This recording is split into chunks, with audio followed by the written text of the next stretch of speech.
UFC Vegas 31 goes down this Saturday, headlined by Islam Makhachev, who will be looking to extend his 7-fight win streak against Thiago Moises, while the co-main event sees the return of former UFC champion Miesha Tate, who is coming out of retirement to fight top contender Marion Renault. And you can watch it go down live on ESPN+. Don't wait, click on the link in the description and sign up for ESPN Plus today.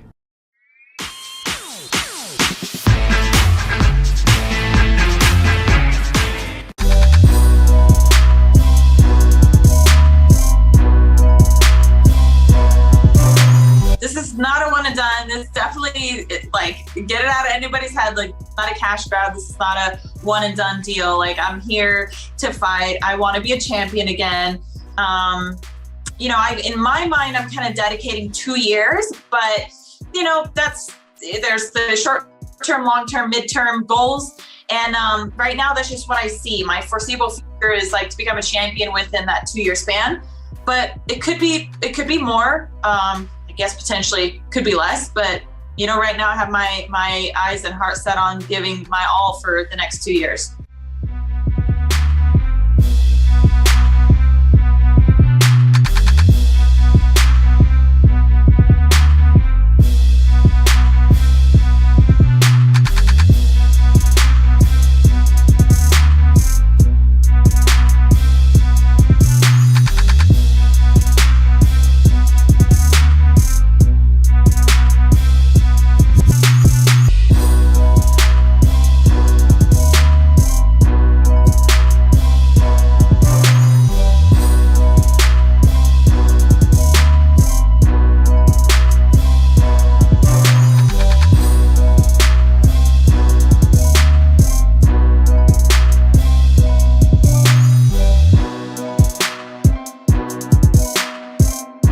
A lot of people obviously compare Islam to his teammate and coach Khabib. In your opinion, what's the difference between the two of them stylistically? Man, I think Khabib has a higher pace than him. Khabib doesn't stop, more pressure. I think Islam a little bit more technical on the feet, but I think Khabib. For me, Khabib is the best lightweight of all time. Nobody's like Khabib, and Islam's not. It's definitely not like Khabib, and that's the biggest difference between them. I think the pace. Khabib has a higher pace than him.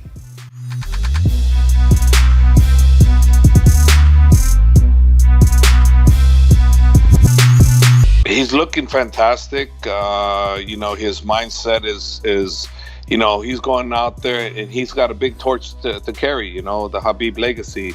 He's the next heir. Khabib appointed in the next heir. I appointed in the next heir to Khabib's crown. And he's on track to do everything that we're feeling he's going to be able to do. And Thiago Moises is just a very super, super tough fighter that can spoil the show if we're not careful. Right. And we've observed him. We see what he has. And we know what we're up against, And at the end of the day, Islam's going to show why I feel he's the best lightweight in the planet right now. And I'm not taking anybody for granted. I just know how good Islam is. And the reason why I say that is, I've had the privilege of seeing Khabib go with everybody and, Islam go with everybody. And the only losses rounds-wise that these guys ever had was against each other.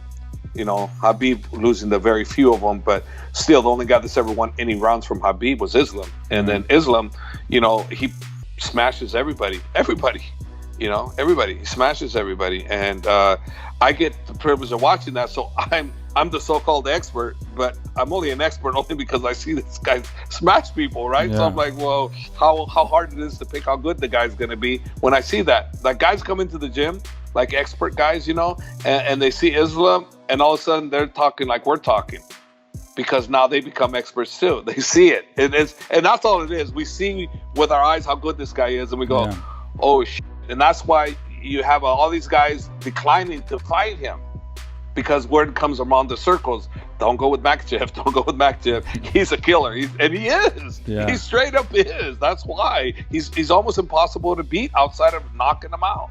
And I say it, and I'll say it again. You're going to beat Islam Makhachev, you're going to have to knock him out. Because if you cannot knock him out, you don't get lucky enough to knock him out, guess what? You're getting your ass kicked. That's how good he is. And I've said it, and I'll say it, and I'll continue to say it. That's the only way he's going to lose. That's it. That's how good he is.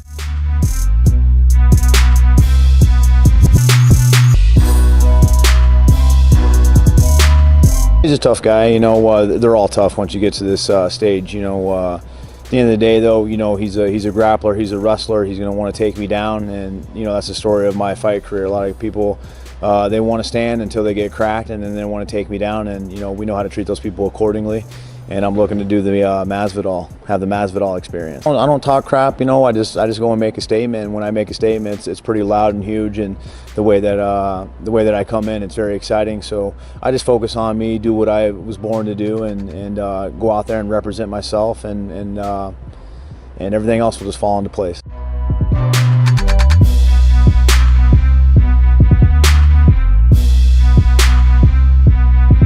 He looks very vulnerable because he's obviously in a wheelchair with his leg up, and he just had his leg broken. He just lost 2 times in a row to Dustin Poirier. But there's anyone on the UFC roster could take him right now. He is vulnerable. He's got one leg. He's in an electric wheelchair. I'll take Tisha Torres over Conor McGregor right now. Tisha Torres will destroy Conor McGregor right now. The tiny tornado will f you up, bro. No, listen. But there's like, do you get what I'm saying though? I feel like we've never sort of seen Conor.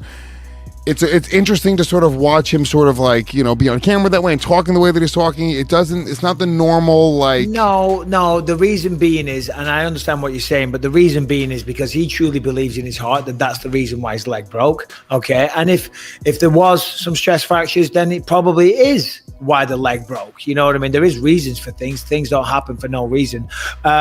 So that's why, and he believes it would have made it to round 2 and he would have turned things around. All fighters believe that, of course.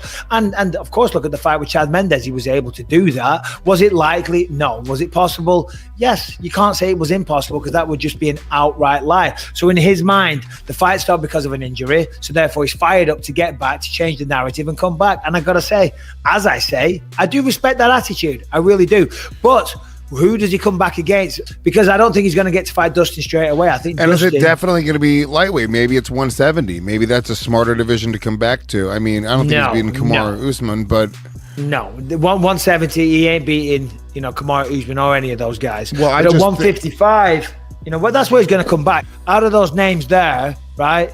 Gregor Gillespie, you want to stay away from him. He's an unreal wrestling machine. Islam Makhachev, he's fighting this weekend. Makhachev is unreal. They're calling him the next Khabib. There's McGregor, Rafael dos Anjos, Tony Ferguson, Chandler, Dariush, Gagey, Poirier. Well, it ain't Poirier because I think he's going to fight Oliveira for the belt. Justin Gagey, they're talking about him fighting Michael Chandler, so they'll be taking it. And again, to be honest, not the best matchups. There's one name on there that jumps off and slaps me in the face as the next opponent. Who do you think, Lewis? Justin Gaethje.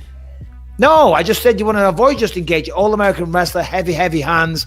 The one name, come on, it's there. It's got the backstory. He's a big name. He's a big deal. And he's on the slide. Tony Ferguson. That's the perfect matchup. Because listen, I respect Tony Ferguson, but you got to be honest, he's kind of on the slide. He could turn it around and come back. But I would favor McGregor in that matchup all day. He's way too slick with his strike, and Tony's kind of sloppy and he relies on his chin. We've talked about this in depth when he was fighting.